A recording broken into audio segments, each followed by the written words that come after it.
Good morning, everyone. I am going to call to order this meeting of the Intergovernmental Relations Committee. My name is Andrew Johnson. I'm the chair of the committee, joined by our vice chair, Councilmember Rainville. And this is a regular meeting for Tuesday, November 15th. I will now have the clerk call the roll. Councilmember Payne. Present. Councilmember Wansley. Present. Councilmember Vita. Present. Councilmember Ellison is absent. Councilmember Osman is absent. Councilmember Goodman is absent. Councilmember Jenkins is absent. Councilmember Chavez. Present. Councilmember Chuktai. Present. Councilmember Koski. Present. Councilmember Palmisano is absent. Vice Chair Rainville. Present. And Chair Johnson. Present. We have 8 present. Let the record reflect that we have a quorum. Our agenda is before us, and we have 2 items today. The first is our 2023 legislative agenda and policy positions, receiving and filing a report. And the second is going to be federal, state, and local legislative updates. Before we turn to our first item today, I also will note that we are joined by our new Intergovernmental Relations Director, Katie Topinka. So it's her first meeting today. Welcome. So we're excited to have you with us, Director, and joined by our fantastic team as well. Everyone getting back together. It's you know, that's the fun thing about IGR committee, at least, is it's kind of seasonal. So we're back in the season around the Minnesota legislature. So our first item today is a presentation related to our legislative positions, and I'm going to introduce Mr. Stephen Hooser from the IGR team to begin the presentation. Actually, our director. Yeah. Thanks, Chair Johnson and committee members. I'm going to give a brief opening and then we'll turn it over to Steve. Well, we are excited to be here, and our second agenda item, we will be giving an update on last week's election results. So obviously there's a lot in motion now going into legislative session. But we are here today to present the proposed additions to our policy positions document. That is something that IGR comes to you to ask you to help us update each year and approve going into the legislative session. And this, we also want to thank all the representatives from city departments who are here today. They have helped guide this process and bring proposals forward, and are here to help answer questions that may come up today. So Steve is going to provide more of an overview about that process. And then just wanted to give you a little bit of sense of next steps in the process after today's presentation. So as Chair Johnson, as you mentioned, this is a receive and file today. We're not asking for action, but we will be producing after today's meeting a marked up draft of last year's legislative agenda that includes the new items we'll be proposing going into the 2023 session. We will share that draft with council members ahead of the next IGR committee meeting, which is on December 6th. And we will have a process for council members to weigh in if there are additional changes that they want to make after they see the staff recommendations. So what we are presenting today are staff recommendations, and then there will be another IGR committee meeting in December for final adoption of the agenda. So with that, I will turn it over to Steve to talk about the new policy positions we're recommending. Excellent. Thank you, Director. Welcome. Thank you, Chair. Committee members, my name is Steve Hooser. I'm a government relations rep with IGR. I'm going to go over with you the process by which we came to these policy recommendations, and then do an overview of what those are. So the policy liaison team process is the process by which the city staff will evaluate and propose changes to the city's legislative policy positions and the agenda.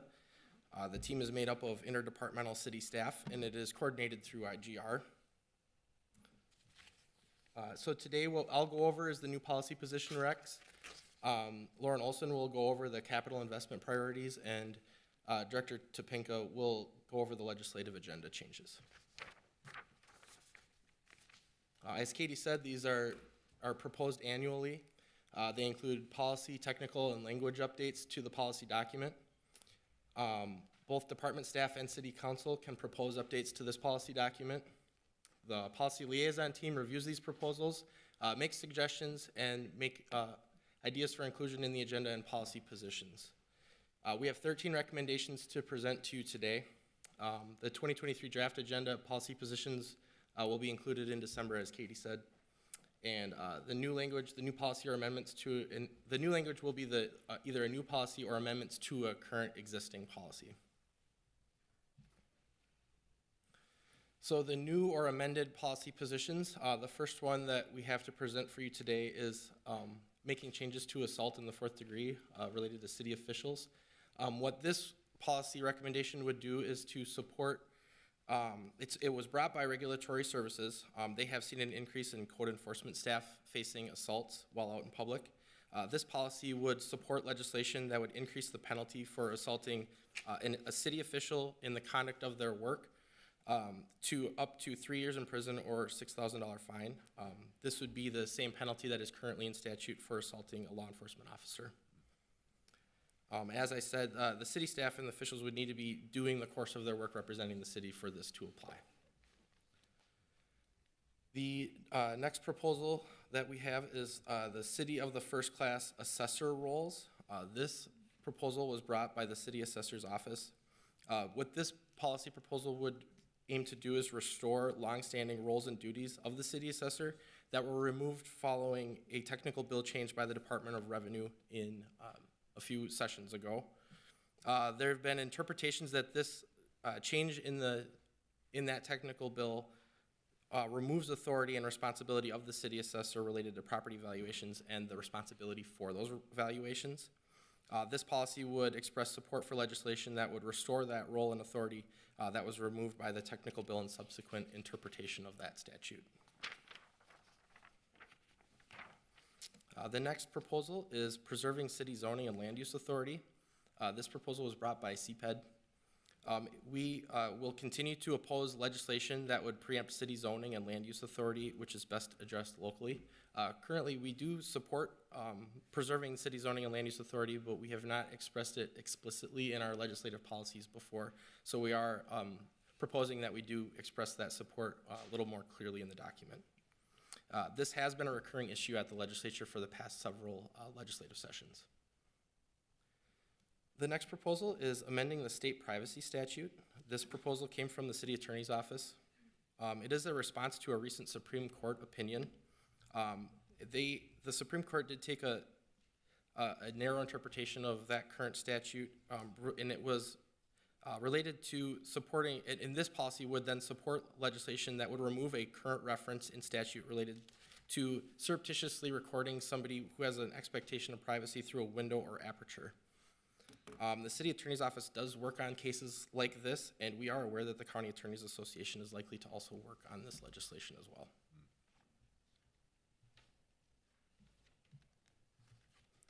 The fifth policy proposal change that we have is related to long COVID health equity gap studies and funding. This proposal was brought by the city's health department. This policy would support state funding and studies that evaluate the long-term impacts created by long COVID and related illnesses. These studies could help identify long-term impacts of COVID-19 and its impact on different communities, as well as identifying other impacts that may face the state. This policy would support state funding to address these impacts and address those identified disparities, and it would also support a state-led working group to work on these issues related to long COVID. The sixth policy position that we have for you is a packaging and printed paper extended producer responsibility. This came from Public Works. This policy would support an extended producer responsibility law in packaging and printed paper that would extend the producer's financial and managerial responsibility for products and packaging that go beyond the manufacturer stage. This would be both for upstream design and downstream to post-consumer reuse, recycling, and safe disposal. This is similar to a current policy in our legislative policies that is supportive of mattress recycling extended producer responsibility laws. Our seventh proposal is support for a statewide massage therapy and bodywork licensing law. This was brought by CPED and the Human Trafficking and Exploitation Prevention Initiative. This policy would support a uniform approach to massage regulation through a new statewide massage legislation to license individual massage therapists and body workers. This legislation would help to eliminate the loopholes business owners exploit to conduct illegal activities, including trafficking of people in their business premises. Our eighth proposal is is related to homeowners association policies. This policy was brought by CPED. This legislative change would support policies that increase consumer protections for homeowners who are part of homeowners associations with a goal of, or in an effort to reduce foreclosures among residents who are members of those HOAs. Our ninth proposal is related to an Office of New Americans. This proposal was brought by the Neighborhood and Community Relations. And this policy would support legislation to establish and fund a statewide Office of New Americans with the goal of supporting immigrant and refugee inclusion initiatives across the state, create a structure for government agencies and immigrant refugees serving organizations to partner and to identify policies and opportunities that promote integration and inclusion efforts. IGR did advocate for this to be included in the League of Minnesota Cities policies this summer, and we believe that it will be adopted in their policies later this month. Number 10 is Municipal Compensation Authority. This proposal was brought by the Human Resources Department, and this policy would support legislation. Sorry about that, I'll advance the slide. This policy would support legislation and policies that would support local decision-making authority on municipal employment, compensation, and benefit decisions. Number 11 is amending gun possession laws related to blood alcohol content. This proposal was from the City Attorney's Office. It would be amending statute 624.7142 and 624.7143 that would make those laws more consistent with changes made to DWI. Specifically, what this proposes to change is that it would reduce the current blood alcohol content for possession of a pistol from 0.10 to 0.08. It would also make refusal to test in those instances a crime rather than a civil penalty. This is another proposal that the city is aware that we would potentially be working with the County Attorneys Association as well. Number 12 is regulation of legalized THC products. This is a proposal that does come from IGR. We have been working with other city departments, and we have identified a need to make sure that we are actively working at the legislature as they contemplate changes to the recent change in state law that allowed for some THC products to be allowed to be sold in Minnesota. This policy would support legislation that would clarify the role of the state to regulate and manufacture and the quality of THC products while ensuring that local authority related to licensing, zoning, and taxation of these products would be allowed for or maintained. IGR is bringing this recommendation based on conversations that we've had with policymakers, other city staff, and we do believe that this will be a big topic of conversation at the legislature this session. The final proposal that IGR has is Municipal Building Commission. This policy change would support legislation that would eliminate the Municipal Building Commission. This would allow the city and Hennepin County to jointly agree on how to manage the actual city hall and to lead to more efficiency in the management of the facility. Hennepin County, we are aware that Hennepin County has added this policy to their legislative agenda as well. Mr. Chair, that is all I have on the legislative policy changes. All right, thank you, Mr. Huser. Let's see if we've got any comments or questions from colleagues. I'll also note before I get to that we've been joined by Councilmember Osman, and I'll just probably add a note too, just for the public on, I know with the regulation of legalized THC products, this recommended position. Also note that in our adopted agenda is decriminalization and legalization and taxation of recreational cannabis as well. So the broader, fuller pieces in there. First up, we have Councilmember Rainville, followed by Councilmember Wansley. Thank you, Mr. Chair. And everybody, I have a sore throat, so excuse my voice here. But I do have, and you've been very helpful in explaining a lot of this to me. I still have some questions, and the first one is on this gun possession law. Is there any possibility that we could, as a city of a first class, institute gun laws ourselves and not rely on the state? That we could get legislation authorized? I am going to turn it over to a city attorney to answer that question for you, Yeah, Councilmember. maybe we'll turn to the city attorney. Yeah, Vice Chair Rainville, Chris Dixon with the Minneapolis City Attorney's Office. Not if it would conflict with state law, Okay. and that would be the answer. So my question is, can we change the state law so that we do have more control? I think that would be a question for our yeah. deputy. I'll give you the, Mr. Chair, Councilmember Rainville, the classic legal answer, like we can take a look at that and get back to you. But I know that the current concealed carry law, the permit to carry law, does include language that has a preemptive effect on local regulation. That would be, presumably that and potentially other sources of the law would be areas that we could examine for potential state law amendments. Okay, and I look forward to that because this is our opportunity, I believe, to have some sympathy towards our city on these gun laws. We're getting plagued by that, so. Absolutely. Thank you, appreciate the follow-up. And then second, and Steve, this might be for you, the Municipal Building Commission, we do have, I believe, 43 employees. How are we communicating with them? They must be very nervous about this idea of being eliminated. What are we doing to calm the employees' fears? Yeah, thank you for the question. It's our understanding that if whatever agreement is made between the county and the city, that the existing staff would then be transferred to the city or the county, depending on how that agreement was reached. One of those two. Okay, great, thank you.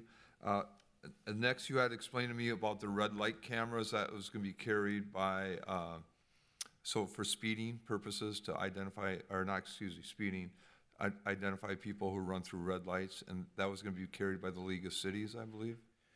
Well, I can say that, Mr. Chair and committee members, the league has policies that would be potentially supportive of local initiatives to do something like that. There are some areas of state statute that would need to be worked out. The city did champion a bill last legislative session, and I do believe that there's plans to look at carrying it again, or to advocate for it again, but there was a bill to create a pilot program that would have allowed for, within school safety zones, to allow for some automated speed enforcement. So we are looking at reintroducing that idea to the legislature again. Now, that wouldn't be for necessarily red lights, but it is trying to get at the safety at intersections and having some sort of a mechanism where we can identify a driver who is speeding, identify the at least owner of the vehicle, and then administer a fine for that activity. And like I said, this would be a pilot program that would be coordinated by the state, that the city then could potentially be one of the pilots to implement that program. Great. A couple more real quick. Any effort to increase the housing ability for us to build more housing? I see you're nodding your head. I'm going to pass that over to Director Topinka. I think she might have a better answer than I'd be able to provide. Sure, thanks, Chair Johnson and Councilmember Rainville. Yes, there are a number of positions related to affordable housing and homelessness response in the city's policy positions document. So we aren't proposing new language at this time, but we do have broad statements seeking more state funding for the development of affordable housing, as well as support for things like the homelessness response system. Great, thank you. And is there any home ownership opportunities in that, especially for first generational home ownership? Yes, Chair Johnson and Councilmember Rainville, there are statements about supporting homeownership opportunities as well. Not remembering what it says off the top of my head. But yes, we do ask for broad support for housing across the housing continuum, from homelessness prevention all the way to home Thank you. ownership. And then I have one last question, Mr. Chair. At what point do we vet this with our state delegation so that they can have feedback as well on this? That was a suggestion that the state reps in my area have suggested. Chair Johnson and Councilmember Rainville, the IGR team is in constant communication with the state delegation. We have regular check-ins with them. We work on our policy positions based on recommendations from city departments, based on what we need for the city to better be able to achieve its goals. And we will be presenting those to the delegation. We intend to meet with them in December to update them on what the council has adopted. But I would say that's sort of an ongoing process is communication with the delegation about what are their priorities, how do they match up with ours, and how can we work together to move those things forward. Thank you, Director, and perhaps we, offline, I can give you the feedback in person. Thank That you. would be great, thank you. Excellent. Thank you, Vice Chair. Councilmember Wansley. Thank you, Chair Johnson. I just want to thank our IGR staff for this presentation and also for the briefing that I know you gave many of us about some of these priorities before today. I just wanted to know for the public record, and I shared some of these things with you during our briefing of some priorities that I absolutely would love to see the city take a bold stance on in this upcoming legislative session, especially with, and I know you're going to talk about this, but now that we have the holy grail of a trifecta, and also a $12 billion surplus. There is a lot on the line that I think Minneapolis is, I know St. Paul is technically the capital, but kind of like, we know what's real. But like recognizing Minneapolis is a powerhouse in the state and really taking some major leadership on some key issues. So the first one, I'm glad you mentioned, our continued support around full legalization and decriminalization of THC. In fact, just this past weekend, in Councilmember Rainville's ward, there was a THC festival that drew hundreds and hundreds of people, and I was like, wow. If only we could get some revenue from that to fund some of our public institutions while y'all are enjoying your buzz. We can use those buzz dollars to support the people. And another one, I talked about this one, is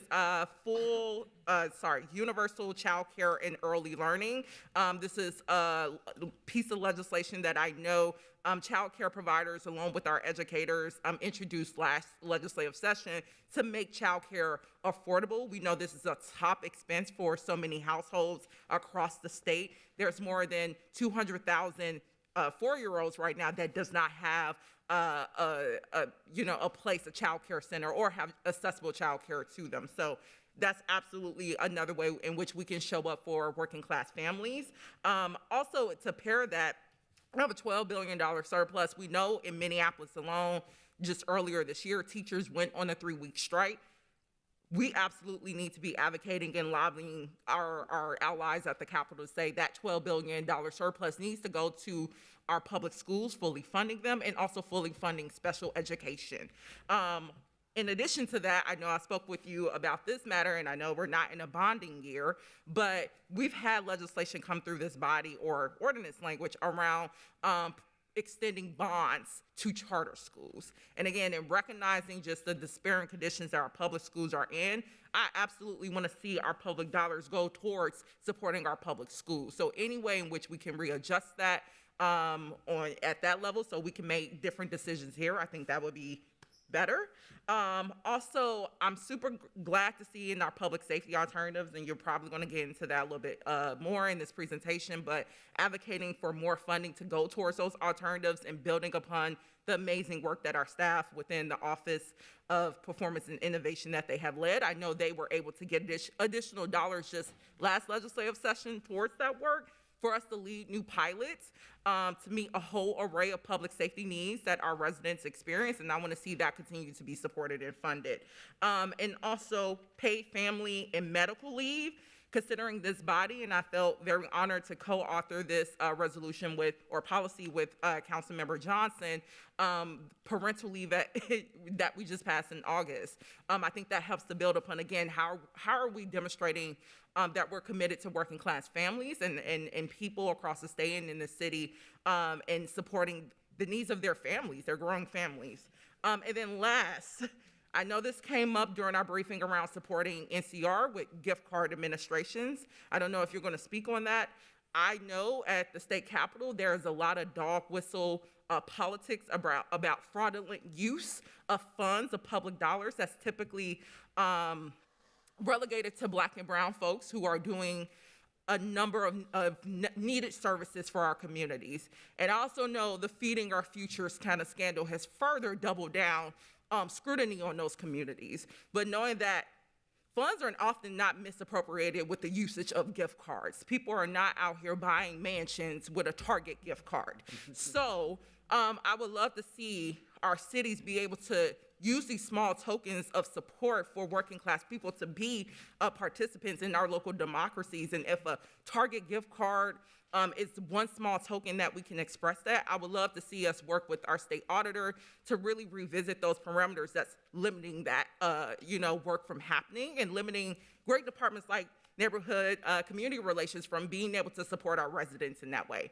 So I look forward to working with all of y'all to see how we can implement some of these things, but I at least want to know for the public record, like the priorities that I've heard from the people that working class coalitions have been organizing around for a number of years and was waiting for this moment to see us like actually championing them since we have the trifecta. So I'm really excited to like really work with you all around advancing these things. Thank you, Councilmember. I'll note before we move on to Councilmember Vita that we've been joined by Councilmember Palmisano. Welcome. Councilmember Vita. Thank you, Chair Johnson. Thank you all for this presentation. Just a few things. The first thing is I'm excited to see the long COVID health study, and that thank you so much, Billy, for coming, and thank you all for acknowledging this and putting this on the agenda. I mean, as we all know, there's been a few years of us all living in a pandemic, and the more information we can gather and know about the future of this is great. So thanks for adding that. I have some folks in my ward who have been dealing with some issues around homeowners association policies, so I'd be interested to know in a little bit more details on what, some more of the specifics on exactly what we're working on. And you don't have to give them to me now. I'm happy to set up a meeting later, but just my office will be reaching out to set something up because this is something that's come up in Ward 4 with several neighbors. And then the last thing, Councilmember Rainville touched on it a little bit, the MBC being on the agenda.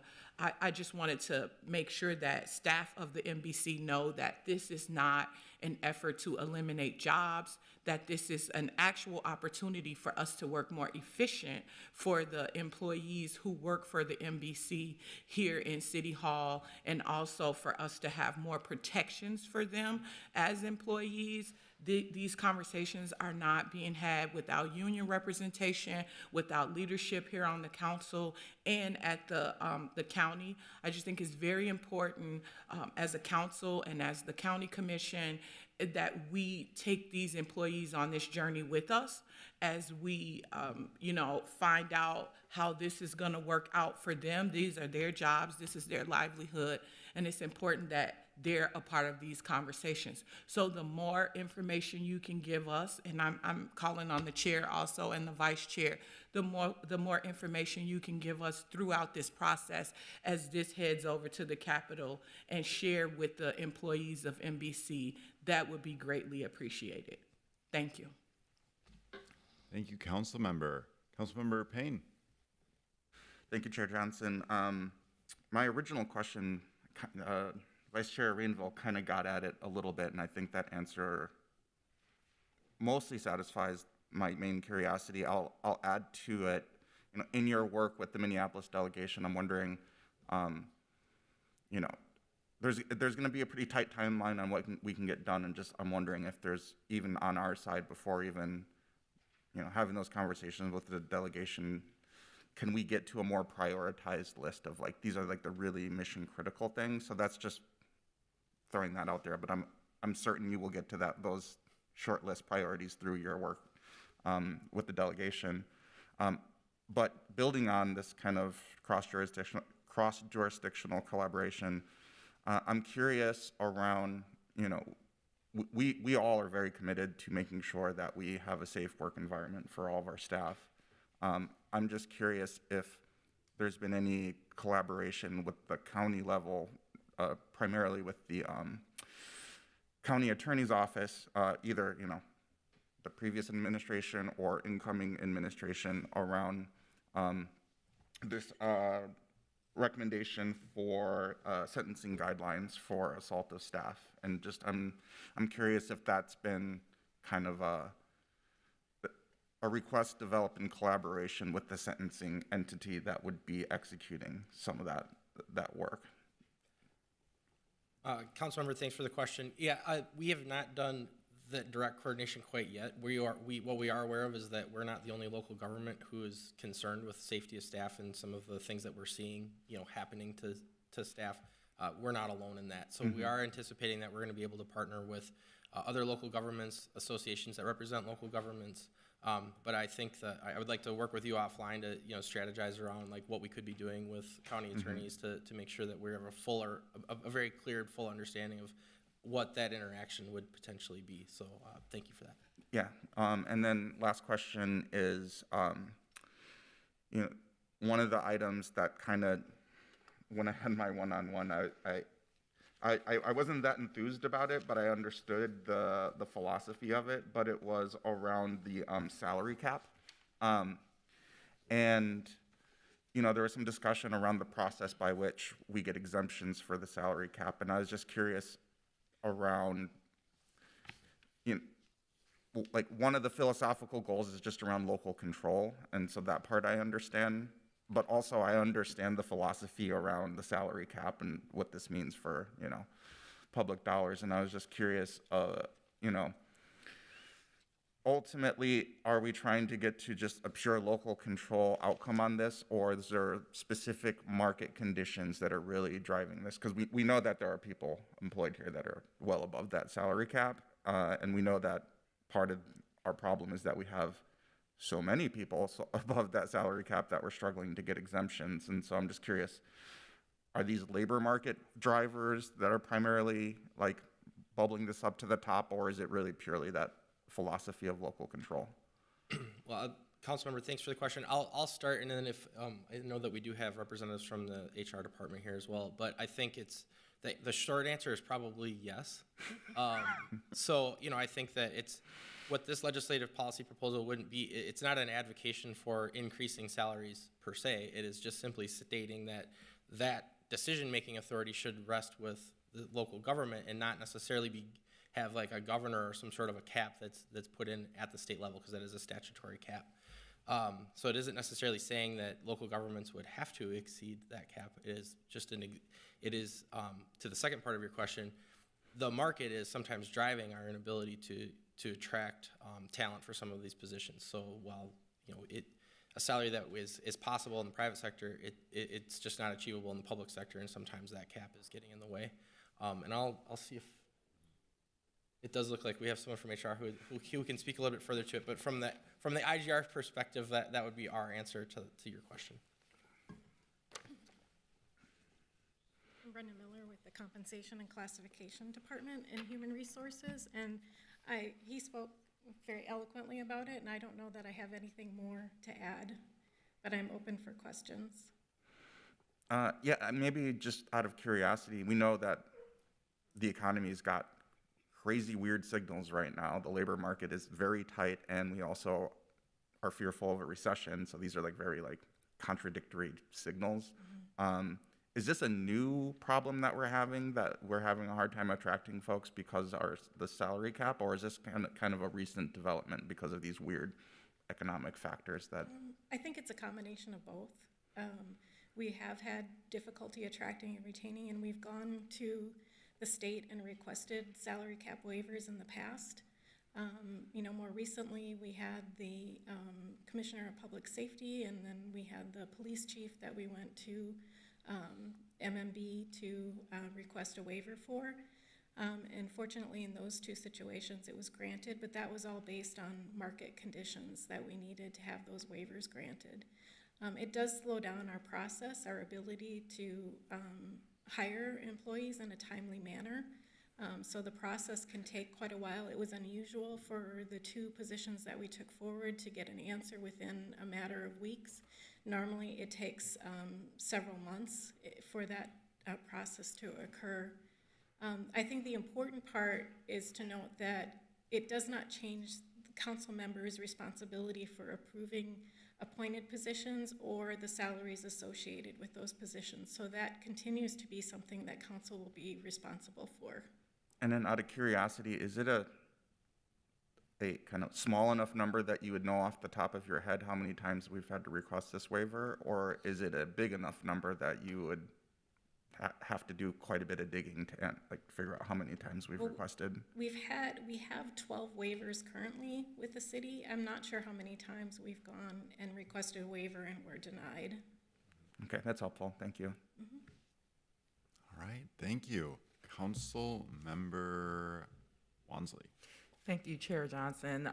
Thank you also, Councilmember Payne, for raising that. I will note in my briefing, I raised that concern of having public employees who are essentially making more than the governor. And I think I've gotten contacted by a number of constituents who have raised concerns about our salary or compensation of specifically the Office of Community Safety Commissioner, and wanting to know if that's a continued direction that the city is going to move into, and knowing just with Minneapolis Public Schools, where we're seeing a lot of their financial hardships come from overpaying many of their administrators and not wanting to fall kind of in that same vicious cycle here in Minneapolis. So want to note my concern about that on the record. But back to the legislative agenda, one thing that I completely forgot in terms of things that I will be working with you all on. So I know the Minneapolis Public Housing Authority have done briefings with many of us and have articulated very clearly that they're facing over $100 million deficit in meeting their capital backlog. I know this is the interest of also many of our state delegations to see how we can allocate more public dollars, again, with this $12 billion surplus.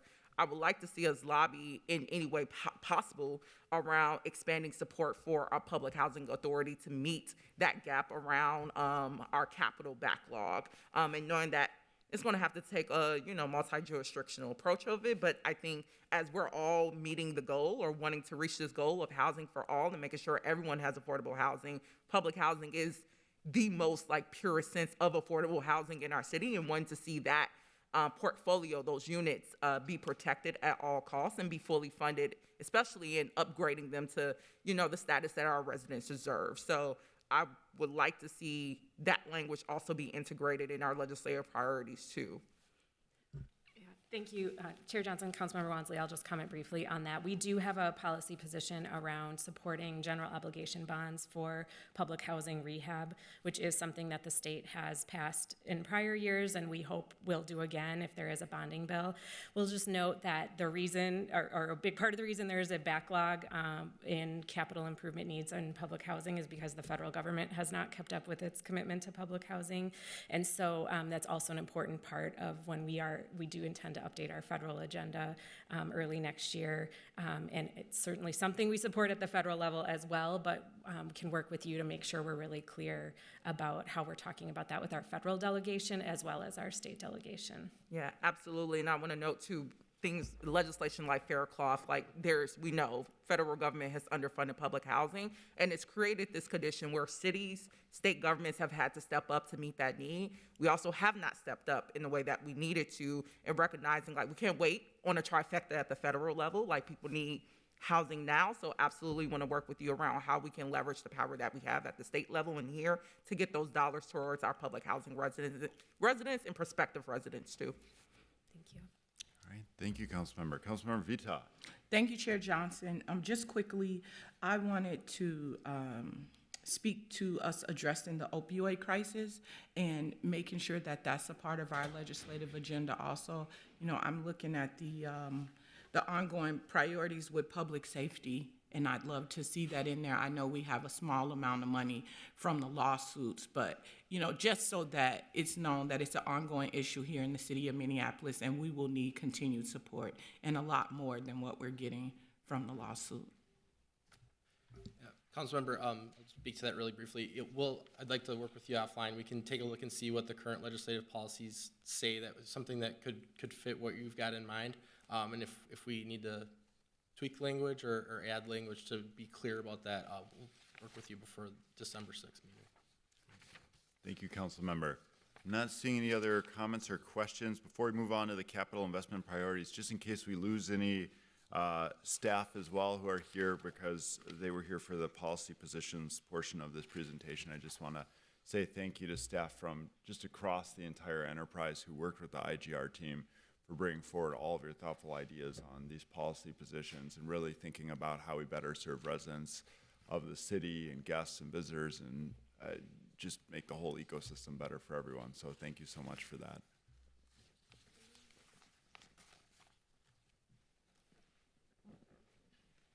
All right, that is your cue, you guys, that if you want to escape, you can do so now. Or you can stay, it's your choice. But thank you all, thank you everybody for being here. Good morning, I am Lauren Olson, Senior Government Relations Representative with the IGR team, and I'm gonna talk to you a little bit about our bonding list, which is incorporated into our policy positions and legislative agenda. And I'm going to talk a little bit about where we are at with the current bonding process. I'll just start with the fact that basically what you're seeing on the list in this year's agenda mirrors what we did last year, and I'm going to provide more context kind of about why that is.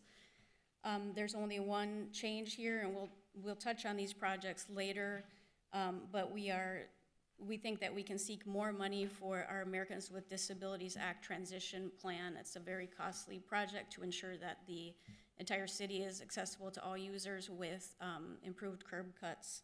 And that project, we originally were looking for $5 million, but we think we can request more for that one. So that's the only change. And again, we'll touch on all this in just a minute.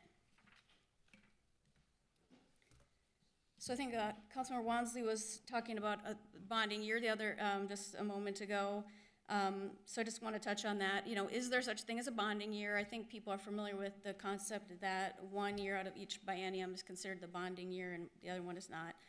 So in theory, in the odd year when the legislature starts meeting, the governor's going to bring the budget for the state and they'll do some taxing and spending. And then in the off year, or the next year, the biennium, which was the even year, is historically considered the time that they would then take up a capital budget in the bonding request separately, now that that other business was taken care of. In reality, a bonding bill could be brought at any time. It's not restricted. However, we will talk a little bit about some of the process steps that are involved in the bonding, which does kind of happen on a 2-year cycle, and therefore does influence the process. So, there is this 2-year cycle where in June of an odd year, all the local governments submit their projects to the Department of Management and Budget, who on behalf of the governor and as a service of legislature as well, vets all of those projects that they receive to see if they meet the basic criteria that is required of bonding, which is restrictive, and we'll talk about that a little bit, and make sure they have all the information that's needed to, so that especially the governor can look at all these projects as he or she develops their capital budget proposal.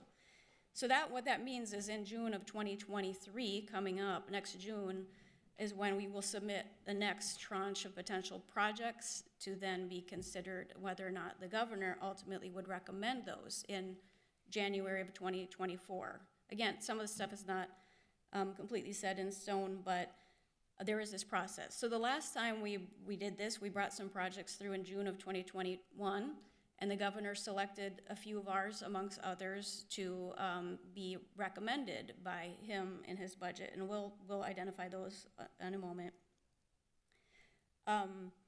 So internally, we'll probably be really starting this process again internally around January of this year to make sure we're ready to submit projects in June for potential recommendation. And then I just want to touch briefly, and I think a lot of you are familiar with this, what is required for a general obligation bond project. It's highly restrictive, and most of the requirements are incorporated into the state constitution. So in order to get general obligation bonds, which are backed up by the full faith of the state, you need to have a public purpose for your project. It also needs to be a publicly owned facility or project. The purpose needs to be set forth in law.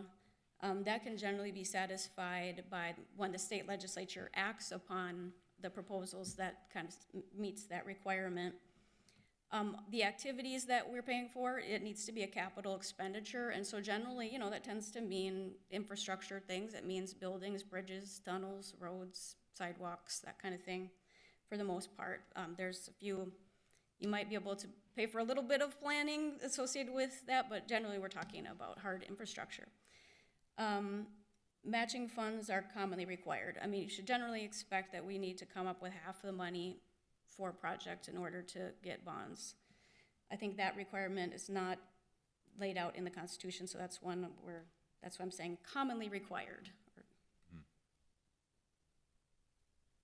So back to the list that we have then. Again, this is the same as the list that we presented for the governor's consideration.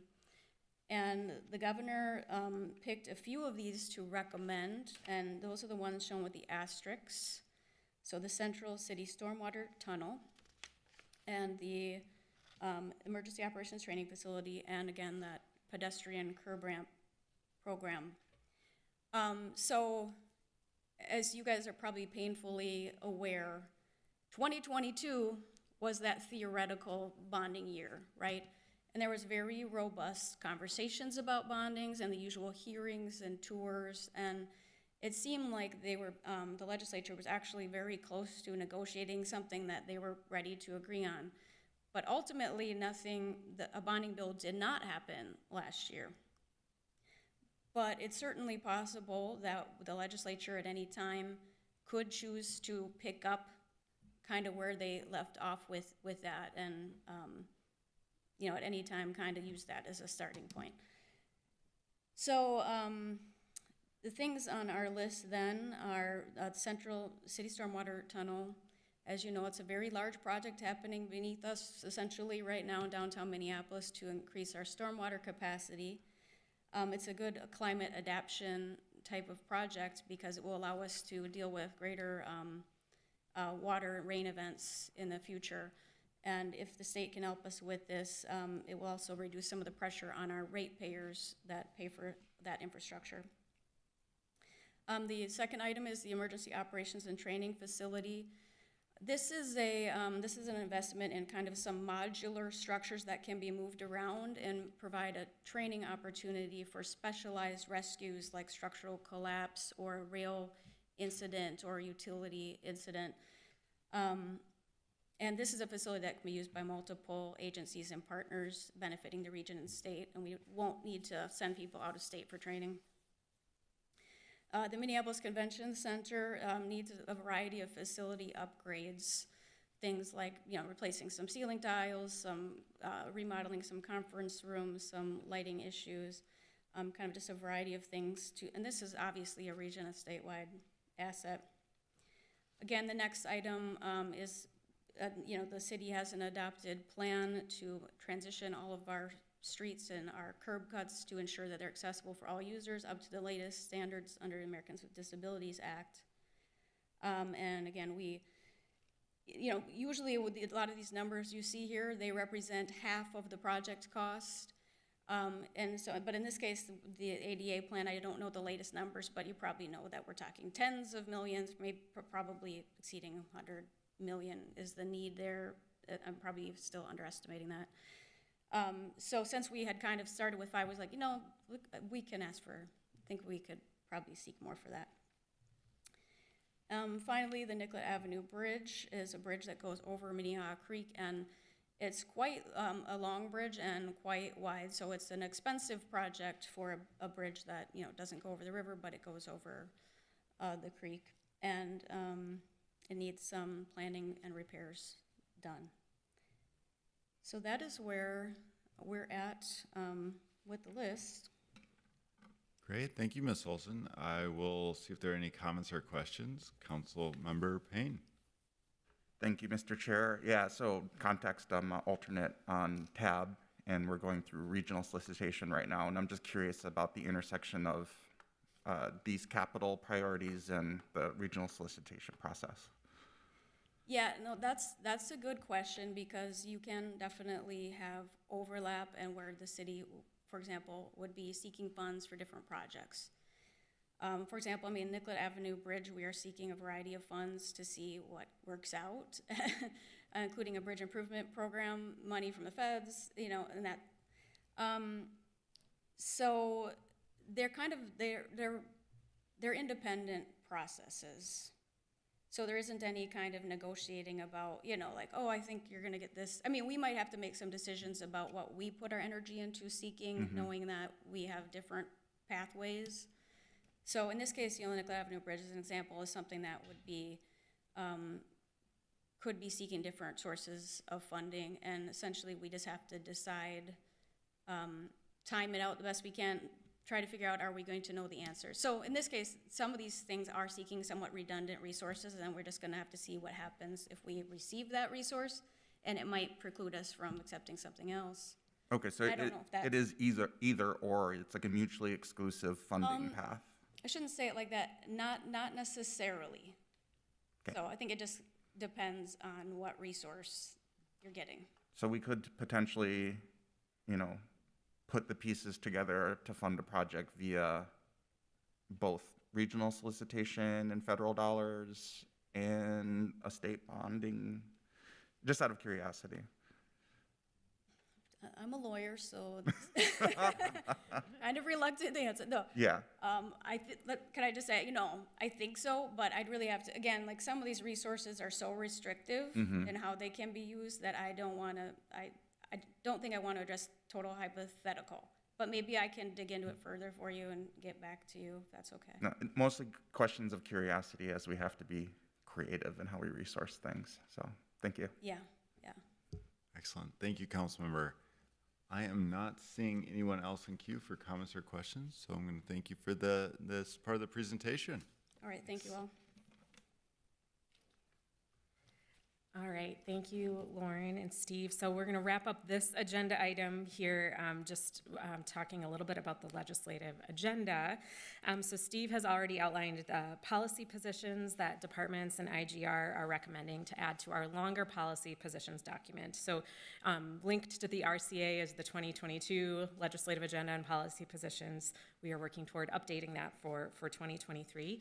At the beginning of that long document, we have what's called the legislative agenda, and that is a shorter document that we have in the front section of our policy position document, and that's really intended to outline the highest priority issues for the city and to indicate the issues that the IGR team will spend a significant amount of time on during the legislative session. So I'm just going to give a brief overview of what's in there. We aren't proposing a lot of changes to that, but we will have a few. It's divided up into different focus areas. It includes both broader policy statements and then specific items that are the city will pursue. It also includes the capital investment priorities that Lauren just covered, so I'm not going to cover those again. Sorry, I lost my notes here. Oh, I just wanted to also say, because there were many things that remain unfinished after last year's session, that is why we aren't proposing a lot of major changes, because we continue to have these priorities. So at the beginning of the legislative agenda, we do have a racial equity statement, which was developed in partnership with the Department of Racial Equity, Inclusion, and Belonging. And it really states that all of the city's legislative priorities are viewed through a lens of advancing racial equity, inclusion, and belonging. So similarly, when we move to the municipal governance and local government finance section, we also view a lot of our policies through this idea of having the ability to have local control and decision making. And so we do have a broad policy statement around that in the legislative agenda. And then one of our largest priorities this year will be looking at local government aid and an increase to local government aid. The formula has not changed in almost a decade, and so we will be working with our colleagues in finance, the League of Minnesota Cities, and with the legislature to focus on LGA. There is also, this is just a highlight, but we have been working, and this was added to the agenda last year, to expand the boundary of the Downtown Taxing Authority to reflect changes that we've had in the city since that was originally created, such as development in the North Loop. A significant priority for the city continues to be economic rebuilding and recovery.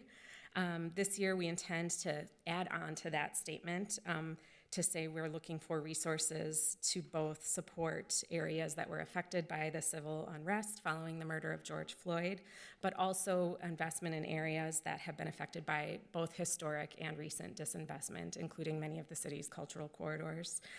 So we are working with CPED and Finance, and we will be talking to Minneapolis delegation members, given what we now know what the makeup of the legislature will be, to identify a range of options there, including funding and possibly some tax-related tools. There was a lot of work completed in the House last year on public safety reform that included many things the city supported, including tools for building trust between law enforcement and the community, funding and policies to improve community safety through things like police wellness and training, but also violence prevention initiatives. That did not ultimately pass, and so this will continue to be a significant priority for our team. I've already touched on affordable housing and homelessness prevention. Don't think I need to say a lot more about that, other than that's obviously a large priority for the city and something we will continue to support. The city of Minneapolis does participate in the Homes for All Coalition, which is a group of different housing providers and advocates and some organizations that work outside of housing but recognize the importance of affordable housing investment for the work that they're doing as well. And so we rely a lot on them to help advocate for more funding for affordable housing. And then transportation, we continue to support a comprehensive transportation bill that provides local government with the resources needed to preserve and meet new transportation needs. So to wrap up, these are a few things that will be new or sort of elevated off of the policy positions document into the legislative agenda. So we've already talked about full legalization of marijuana and decriminalization. We do intend to add that, highlight that further in the legislative agenda because we do anticipate that will come up this session. And then also talking about regulation of products, like Steve already mentioned, for what has already been legalized, making sure the city can have a seat at the table for those conversations. We also are going to add a statement about supporting state matching dollars for federal infrastructure funds because of the new infrastructure legislation that the federal government adopted earlier this year. There is a need for state matching funds to be competitive for some of those federal funds. And then the last two are things we talked about during the policy positions presentation. Those we do intend to add to the legislative agenda because these are things that the city will need to be working on because they are things that are really just central to the city, and there isn't a large coalition necessarily around them that will be working on them. Appreciate the comments that Councilmember Vita raised about the Municipal Building Commission and that there is a commitment to the staff that is a part of the conversations that are happening between city and county leadership, and we will make sure we keep you all updated on those discussions. So with that, that concludes our first agenda item. As I mentioned, we will be back on December 6th with the marked up policy positions and legislative agenda documents for you to consider at that time. And we will be continuing to communicate with you between now and then to get that ready for a December 6th meeting. But happy to take any final questions if there are any. Great, thank you so much for that presentation. I am going to see if there are any comments or questions from colleagues. Not seeing any, so thank you for that, and we're eager for this next one. Yes, so I will start on our next agenda item. Chair Johnson and committee members, we are just going to give you a brief update on the election, and then I'll turn it over to Ms. Olson to also give an update on another regional item around a disposition study that we just want to make sure you're aware of. So I think everyone knows all of this, but we will just share it to make sure everyone is up to speed on what happened last week. So in the state legislature, the DFL retained control of the House by the same margin that they held it last year, which was 70 to 64. And the Senate, it will now be in DFL control rather than Republican control, still by a very narrow margin of 34 DFL members to 33 Republican members. And this is the first time, as it's already been noted today, since 2013 and 14, that one party controls the House, Senate, and the governor's office. Just a couple of reminders to keep in mind. It certainly does open up some different opportunities that maybe would not have been there before. For things like bonding bills, there's still there needs to be a supermajority supporting a bonding bill. So there is still going to be a need to have coalitions and collaborative work done to get things passed, even though the same party is controlling all three, House, Senate, and Governor's office. Some really exciting news for Minneapolis that we learned late last week is we do have several of our Minneapolis delegation members in leadership positions. Senator Carrie Diedsick will be the Senate Majority Leader. She was selected by her colleagues. She represents District 60 in Northeast Minneapolis. Senator Bobby Joe Champion from District 59, which is North Minneapolis, will be the Senate President. That's really obviously a great thing for our city to have those folks in leadership roles. The Senate Minority Leader will be Senator Mark Johnson. He is from District 1 in the northwest part of the state, East Grand Forks. And then we do know a couple of committee chairs. Senator Ann Rest from the western suburbs will be chairing Tax Committee, and Senator John Marty, who is from Roseville, will chair the Senate Finance Committee. We do anticipate knowing more chairs in the next couple of weeks. We've heard they're moving pretty quickly to make those decisions, so we may know sooner than that. In the House, the Speaker will remain Melissa Hortman, again, we are lucky to have a Minneapolis delegation member who was selected as the Majority Leader, Representative Jamie Long from South Minneapolis. Representative Athena Hollins from St. Paul will be the House Majority Whip.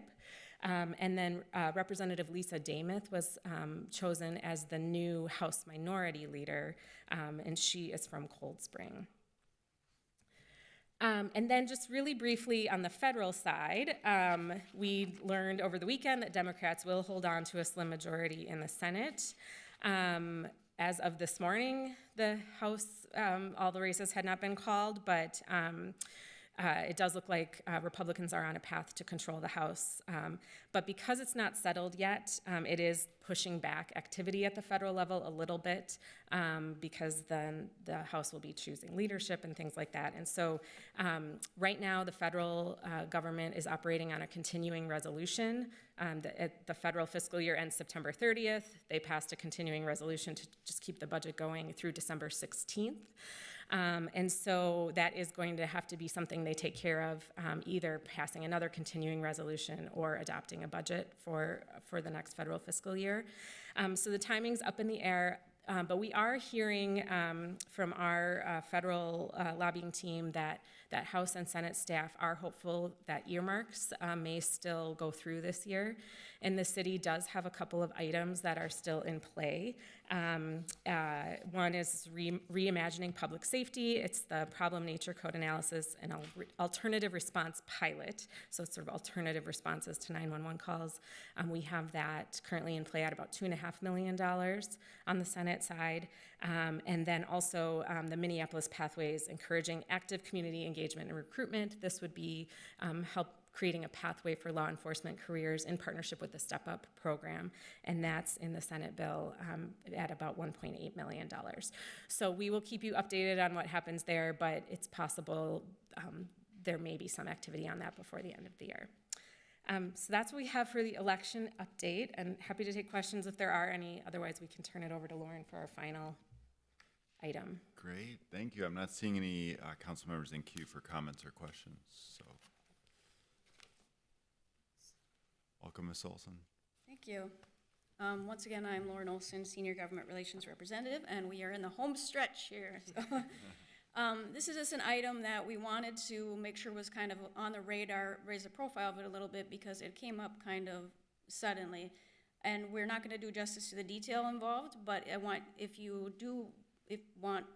not following this closely and you do want more information, then I'm certainly happy to follow up with you on it. So, this is related to the Army Corps of Engineers is preparing to do a disposition study on two major pieces of infrastructure on the Mississippi River.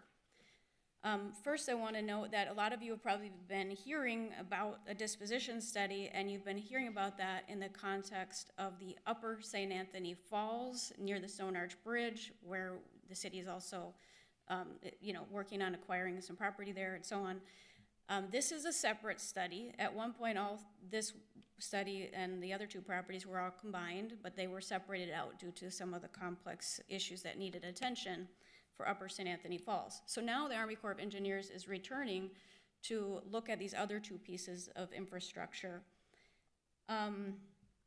Basically, as you know, this infrastructure was built in order to facilitate a commercial navigation of the Mississippi River. But in order to prevent invasive carp from moving into different waterways, ultimately navigation ceased above Upper St. Anthony Falls. And these other pieces of infrastructure, the Army Corps is saying, we don't think we need them anymore since they aren't serving that traditional purpose, and we are going to study these properties to decide how to dispose of them. So dispose generally means transfer it to someone else if you can, but they must also study options, including modifying that infrastructure, removing the infrastructure. Maybe they leave parts of it in place, but it doesn't function and perform the functions it used to do. So they need to study this. And why don't I move to a map? You're probably looking for that. Before I do, so basically the Army Corps of Engineers is accepting comment from any stakeholders about what they should be looking at as they dig into the study, so that we can make informed decisions in a year or so when they come back with a draft study. So here's a map. Again, at the very top, you will see Upper St. Anthony Falls, again, near the Stone Arch. The two properties that we're talking about here are Lower St. Anthony Falls, which is near the 35W bridge. I think it's not something that's really super visible from a lot of angles, so some people don't really notice it as much, but that's by the 35W bridge. And then Lock and Dam number 1 is sometimes people call that the Ford Dam. It's near the Ford Bridge and Minnehaha Falls area. So those are the properties, and I'll have some further pictures.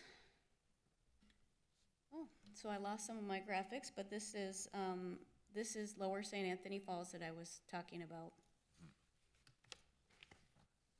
And this is the Lock and Dam area, which you might be more familiar with. So some of the scenarios that the Army Corps needs to look into would have quite a dramatic impact on the river as we see it today. The water levels are maintained at a certain height in order to facilitate that traffic. But if, there's a variety of scenarios, but removal of that infrastructure would have a very different river.